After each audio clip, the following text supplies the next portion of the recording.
La Secretaría de Educación y el Sistema Estatal de Telecomunicaciones presentan Vocación por la Enseñanza. Nuevas herramientas para grandes logros en la educación.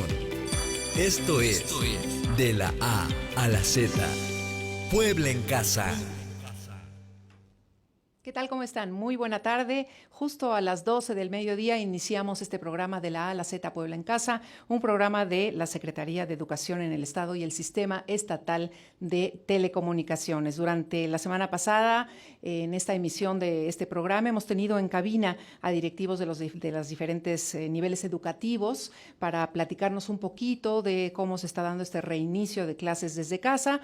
Hemos hablado con gente de preescolar, de las primarias, de las secundarias regulares y técnicas, de educación especial y de educación indígena. Así que lo invitamos a que siga, que permanezca con esta serie de programas que hemos organizado para todos ustedes y que se están transmitiendo a través de televisión en canal 26.1 digital y 126 de megacable, al igual que a lo largo y ancho del estado a través de nuestra red estatal de radiodifusoras. Damos la bienvenida a don Alejandro Filiberto Yautensi Cruz, que nos hace favor de interpretar en lengua de señas mexicana todo lo que se dice en este programa. Y ponemos a su disposición nuestras vías de comunicación, que son muy fáciles, a través del WhatsApp, directo a cabina 2226 655763.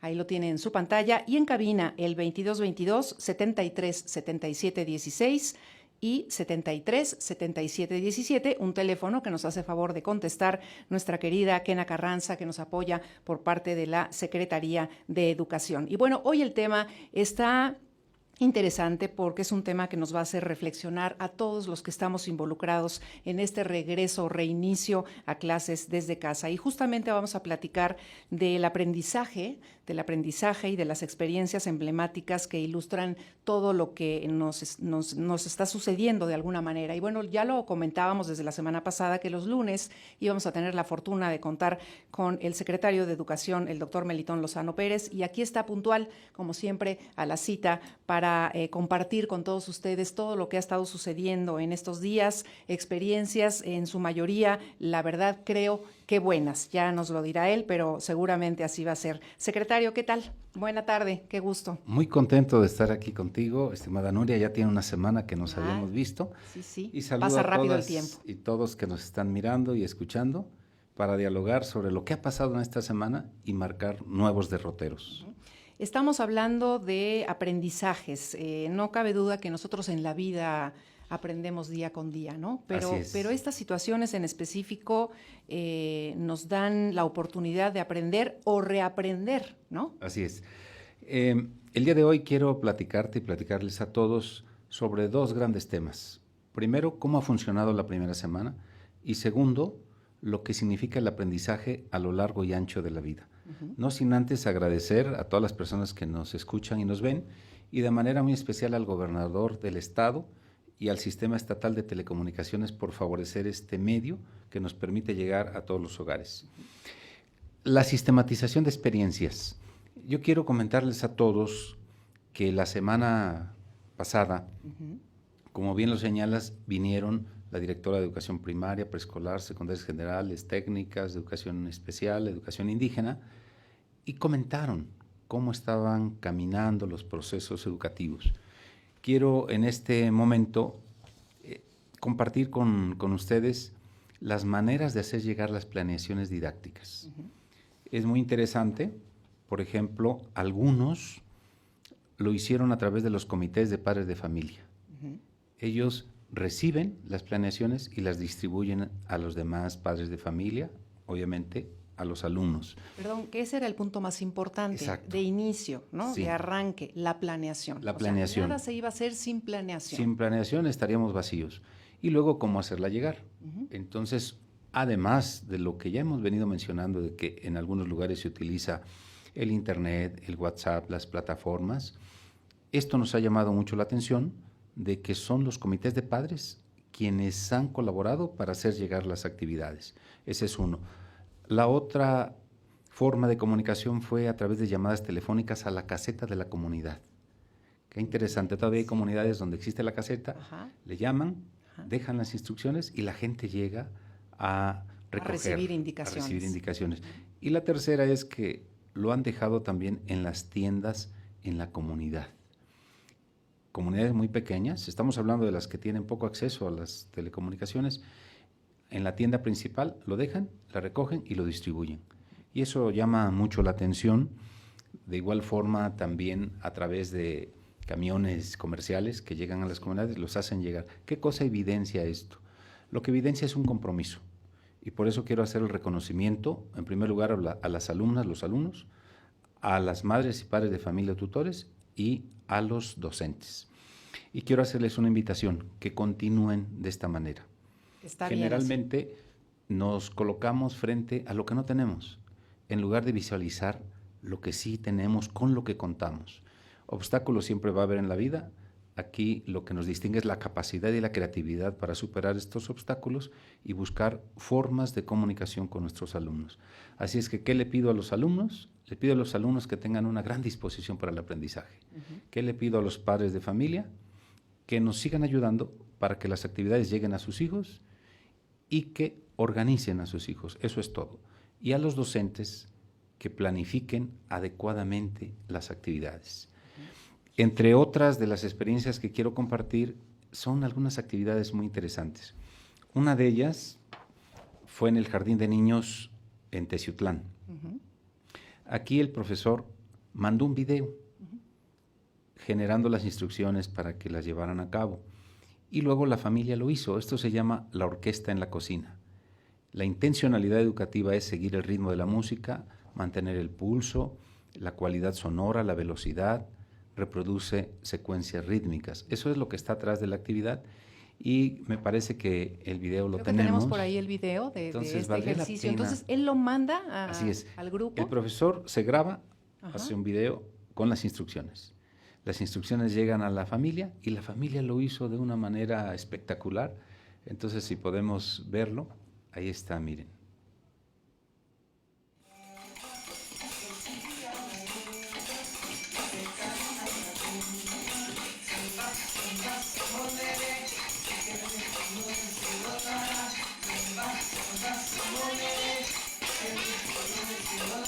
Se reproduzcan secuencias rítmicas que puedan discriminar la cualidad sonora, la velocidad, y cómo con utensilios de la casa y la participación de los papás, los hermanos, están llevando a cabo la actividad. Y se logra el objetivo. Y se logra el propósito del aprendizaje sustantivo que el profesor tiene como planeación didáctica. Entonces es algo muy interesante. Otra actividad es el registro de alimentos que consumen. Esto se llevó a cabo en el subsistema de educación indígena. Aquí ellos le piden que hagan un registro de los alimentos que consumen y las propiedades alimentarias que tienen, dónde se producen, cuáles son los precios. Todo esto conlleva aprender de manera situada, que más adelante diré en qué consiste, pero un registro de lo que consumen y a partir de ahí abordar todas las variables alrededor de esta acción. Imagínense todo lo que vamos a aprender con algo así, incluso como mencionaste, de dónde viene el alimento, ¿no? Así es. De dónde viene el alimento, pues también nos da como una enseñanza de la huella de carbono, si viene de muy lejos o de muy cerca, además de las propiedades nutritivas que pudiera tener cada uno de ellos, ¿no? Esta actividad se llevó a cabo en las escuelas de educación indígena. Una tercera actividad es una experiencia de la secundaria técnica número 21 de Tehuacán. Aquí ellos analizaron la energía mecánica y la acción, obviamente el aprendizaje esperado, que eso es muy importante. La actividad por la actividad tendría sentido en sí misma, pero lo que le hace relevante y pertinente es qué quiero lograr con esta actividad, y sería el aprendizaje esperado. Entonces aquí el aprendizaje es analiza la energía mecánica, cinética y potencial y describe casos donde se conserva. Entonces el docente le pide que hagan una práctica en casa con el fin de detectar que la ciencia está presente en la vida diaria. Al mismo tiempo realiza anotaciones en tablas que anota en su libreta y permite llegar a conclusiones sobre la energía. Es una actividad muy interesante, cómo la ciencia se hace presente en la casa y cómo la energía también se logra identificar. Una acción que fácilmente se desarrolla en casa y que son acciones emblemáticas, pero todo se basa en la planeación docente. Claro, si yo recibo como padre de familia el objetivo, ¿no? o la enseñanza de esa lección, digamos, Así es. pues me quedo en ceros porque digo, ¿y cómo le hago, no? Pero Sí. con el ejemplo que el docente nos va a dar de cómo Exacto. se puede planear esa enseñanza para llegar al aprendizaje, entonces ya lo vemos mucho más fácil, ¿no? Sí, mucho más fácil, mucho más claro y accesible. Y ahora quiero comentarte, Nuria, y a todos quienes nos están siguiendo, un fundamento muy importante del aprendizaje, que se llama el aprendizaje a lo largo y ancho de la vida. ¿Por qué digo a lo largo? Porque se prolonga desde que nacemos hasta que morimos. Sí. Siempre estamos aprendiendo. Y digo a lo ancho de la vida porque cuando escuchamos aprendizaje generalmente pensamos en aula, pero no solamente. También se aprende en el trabajo, en el transporte público, en el mercado, en el parque, en el cine y en la casa. Y en este momento, la casa es el espacio vital, es el nicho ecológico donde se están generando las relaciones y las interacciones. Entonces, cuando te refieres a lo ancho, es la variedad de caminos que vamos a encontrar para llegar Exactamente. a Y de ese espacios de aprendizaje. convivencias. Los seres humanos generalmente nos movemos en dos grandes ámbitos. Un ámbito de situaciones y un ámbito de relaciones. Si cada uno en este momento hace una breve reflexión, pues sí, nos vemos envueltos en situaciones determinadas y relaciones. ¿Y estas relaciones con quién se dan? Una relación consigo mismo, una relación con los demás, con la misma naturaleza, con el cosmos. Sí, Somos claro. seres en relaciones. Entonces, ese es el fundamento para el aprendizaje. Hay unas diapositivas, si nos ayudan a colocarlas, porque estar vivo es sinónimo de estar interactuando. Sí, es cierto. ¿Sí? Es sinónimo. Hay un autor que me encanta, es brasileño, dice, los procesos vitales y cognitivos son inseparables. Es decir, estar viviendo es sinónimo de estar aprendiendo. Adelante.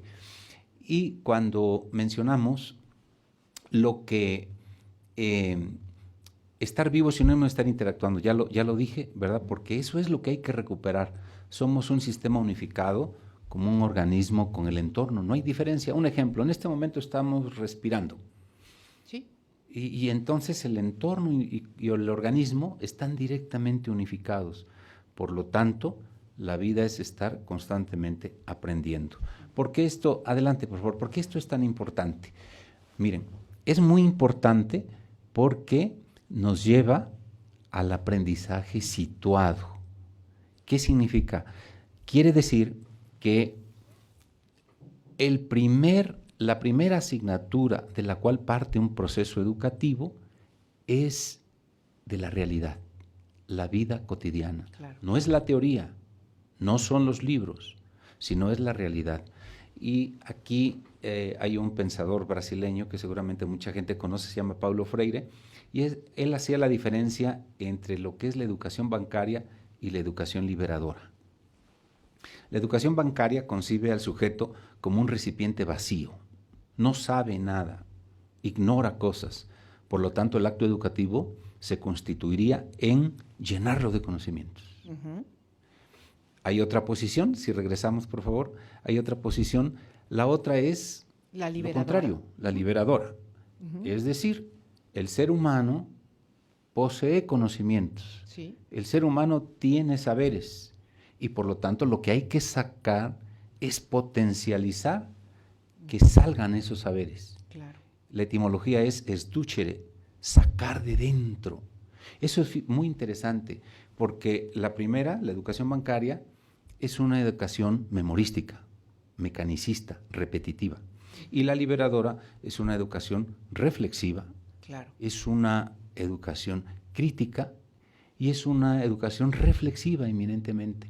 ¿Por qué es importante esto? Porque el papel de un maestro es insustituible.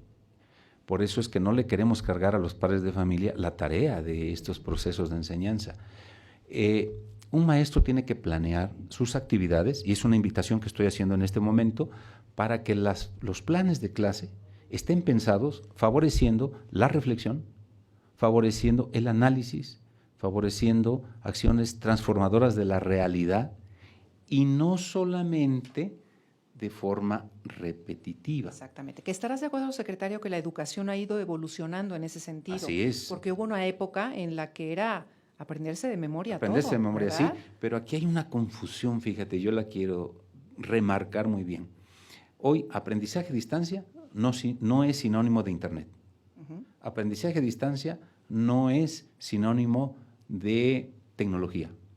La tecnología es un medio, puede ayudar, pero si la planeación de las actividades didácticas no tiene un fundamento, se vuelve a repetir la misma educación mecánica que acabo de referir. Un ejemplo, anteriormente, una educación tradicional, el profesor tenía unos buenos apuntes, llegaba al aula, los dictaba y luego preguntaba de memoria en un examen. Y se acabó. Pero obviamente el alumno lo olvidaba, la semana próxima ya no recordaba nada. Claro.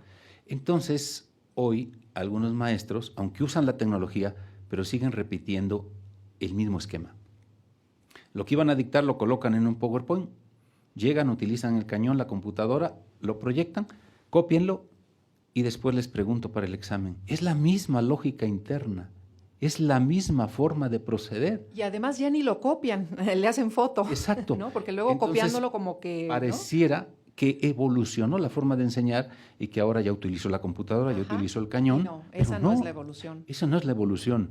La evolución está en el diseño de los procesos educativos, de qué quiero lograr con el alumno. Y lo que quiero lograr, que el alumno reflexione, se cuestione, sea crítico y transforme la realidad.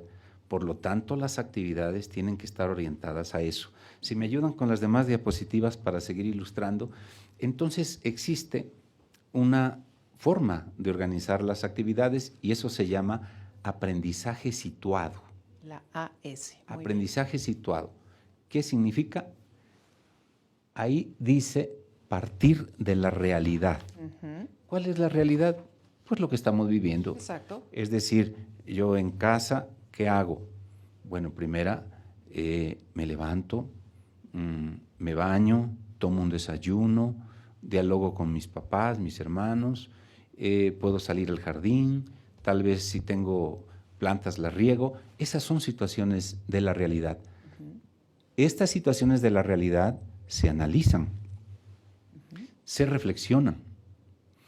Y la idea es que a partir de ahí surjan las preguntas para que después se resuelva en común, en la medida de lo posible, una situación. En pocas palabras, hoy día la educación tiene que estar situada en la realidad más cercana al individuo. Una persona, cuando le hablan de algo lejano, no le pone interés. Entonces, la educación, en la medida en que se aleja de la vida de las personas, es menos interesante, es menos significativa. En la medida en que hablamos de algo que pasa cercano a nosotros, nos interesamos. Si hablamos de algo que le pasó a quien conocemos, todavía más interesante. Claro. Pero si hablamos de algo de lo que me sucedió a mí, empieza a cobrar mayor significancia y relevancia. Por lo tanto, los planes de estudio que los maestros están llevando a cabo, es muy importante que tomen en cuenta este principio. No solamente, y así lo están haciendo, no solamente se trata de enviar actividades teóricas, de enviar contenidos desligados de la vida, sino que estén engarzados, y hoy una situación en sí misma ya es estar en casa, es una situación de aprendizaje. Otro elemento fundamental, si podemos avanzar, otro elemento fundamental tiene que ver con que el sistema educativo, los maestros, ayuden a que los alumnos aprendan a aprender. Este adagio chino que dice, dame un pez y comeré hoy. Enséñame a pescar y comeré toda la vida. Así es. Se traduce, enséñame hoy y aprenderé. Pero si me enseñas a aprender, aprenderé toda la vida. Claro. Eso es clave. Y no podemos obviar que el sistema educativo ha hecho ya grandes esfuerzos y los alumnos tienen capacidades, han sido habilitados para poder aprender por sí mismos. un aprendizaje más autónomo, más independiente. Eso es lo que busca la educación. Y si se logra, entonces tendrá un aprendizaje a lo largo de la vida. Podrá aprender en todo momento, en toda circunstancia, llevar a cabo un propio proceso. Y si el sujeto se apropia de su propio proceso de aprendizaje, genial, estamos del otro lado. Ahora, la siguiente, me gustaría preguntarte, secretario, ¿qué sucede con los padres de familia que tuvimos o tuvieron un aprendizaje clásico de memoria y que ahorita estamos viendo este avance y que nosotros tenemos que estar interactuando mucho más con nuestros hijos aprender a aprender, ¿no? Es muy sencillo. Yo estoy dando fundamentos con carácter teórico, pero al mismo tiempo se aterriza muy bien en la vida práctica. Con que un niño aprenda a hacer preguntas. Eso es clave. Que el niño aprenda a hacer preguntas. Cada ciencia, cada materia tiene su propia epistemología. Ahorita significa, es decir, cómo se construye. Por ejemplo, las ciencias naturales tienen el método científico y los primeros pasos del método científico tienen que ver con la observación. Observa. Entonces el papá sí le puede decir, a ver, observa. Observa una hormiga, observa una planta, observa la lluvia, observa el humo, observa el fuego, observación. Y luego hay que hacerse preguntas. Claro.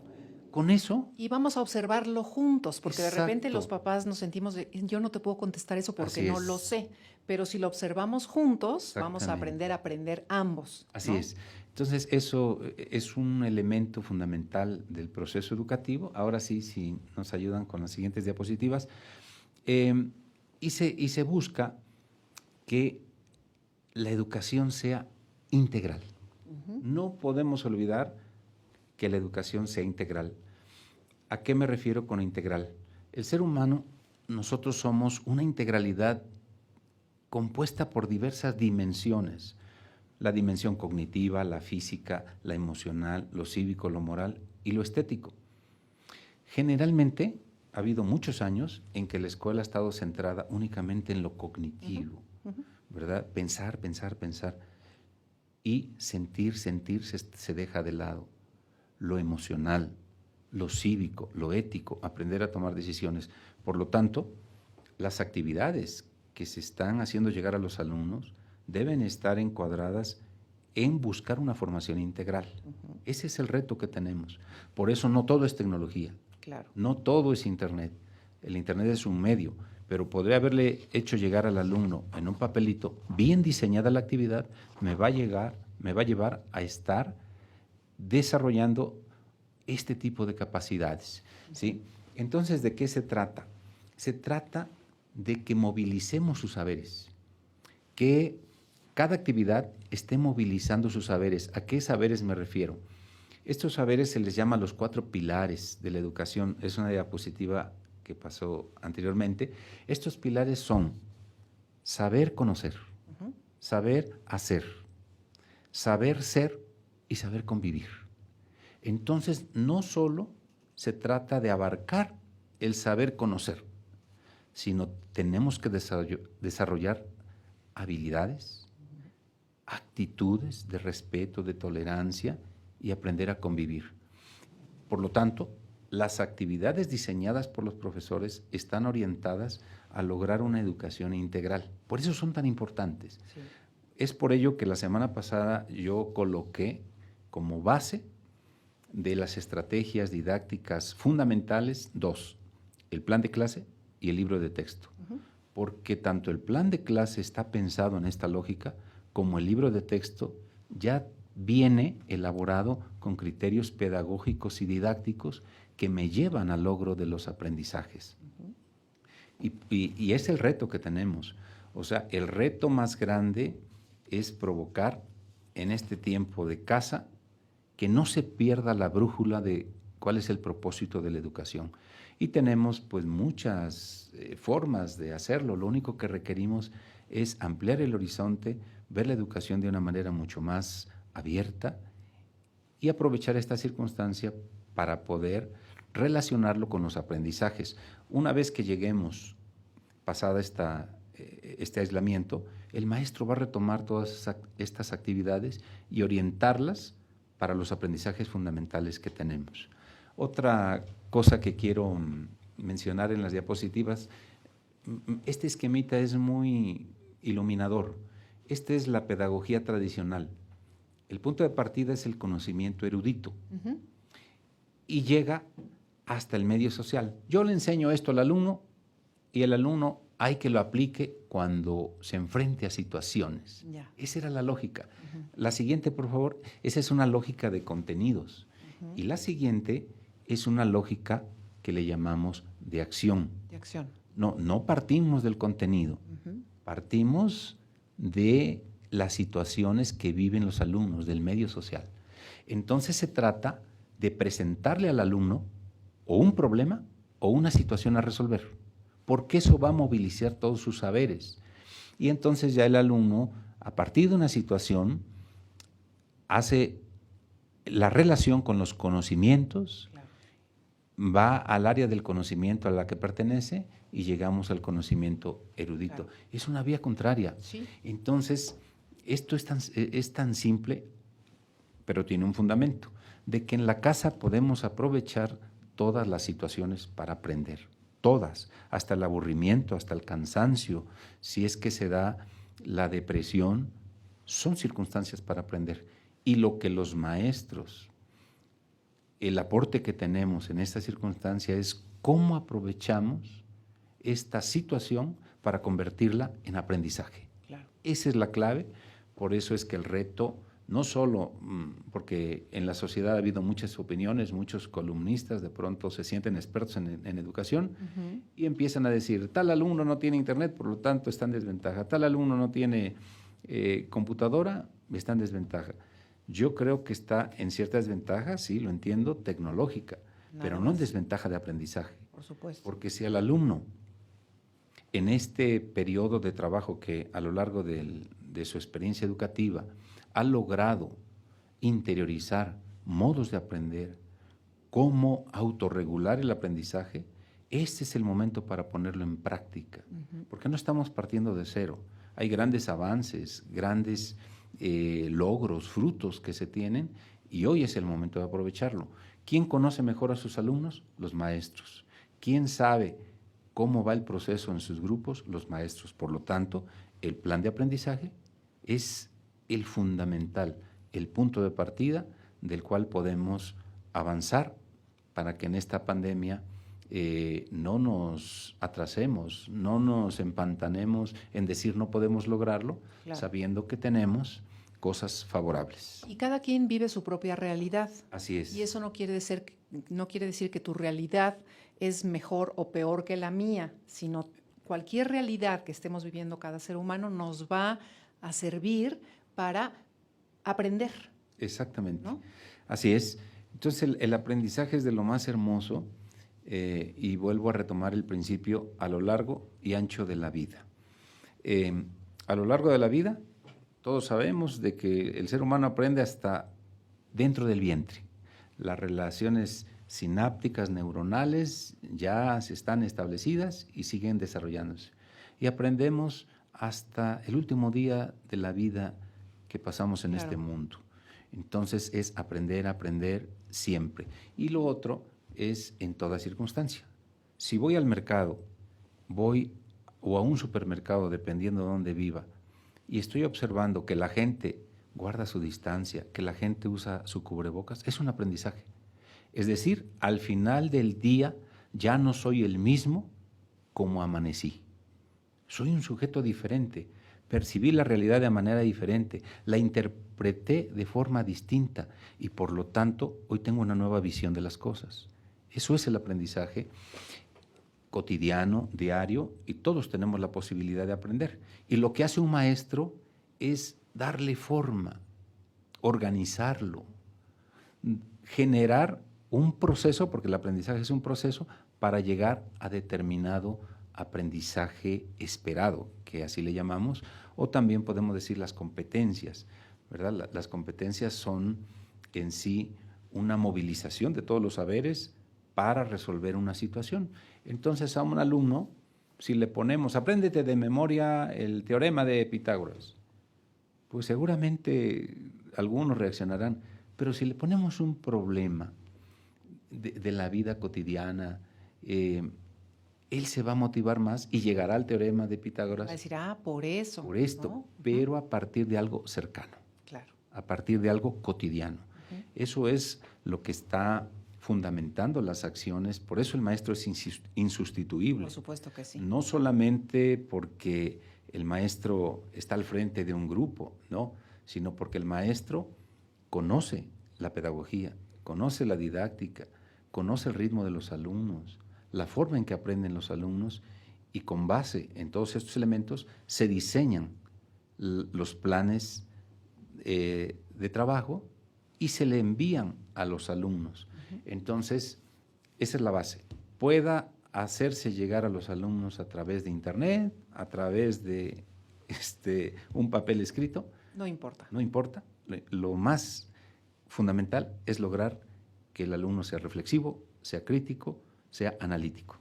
Secretario, muchas gracias. Como siempre, un gusto. Creo que nos ha dado una cátedra de aprender y de cómo es este reinicio de ciclo escolar y de educación para terminar todo esto en las mejores condiciones. Seguiremos platicando, por supuesto, de la valoración que se haga de estos días, de estas semanas que irán pasando, pero la Secretaría de Educación siempre está muy pendiente de todo lo que está sucediendo a lo largo y ancho de la vida y del Estado. Así es, muchas gracias. Muchas gracias. María Nuria, secretario. Aquí estaremos cada vez que nos invites. Muchas gracias al doctor Melitón Lozano, secretario de Educación, y agradezco también a Alejandro Filiberto Yautensi Cruz, que nos apoyó en interpretar en lengua de señas mexicana, y a Kena Carranza también, que estuvo con nosotros en la vía telefónica. Nos escuchamos y nos vemos mañana a partir de las 12. Recuerde que tiene una cita de la A a la Z, Puebla en Casa. Gracias.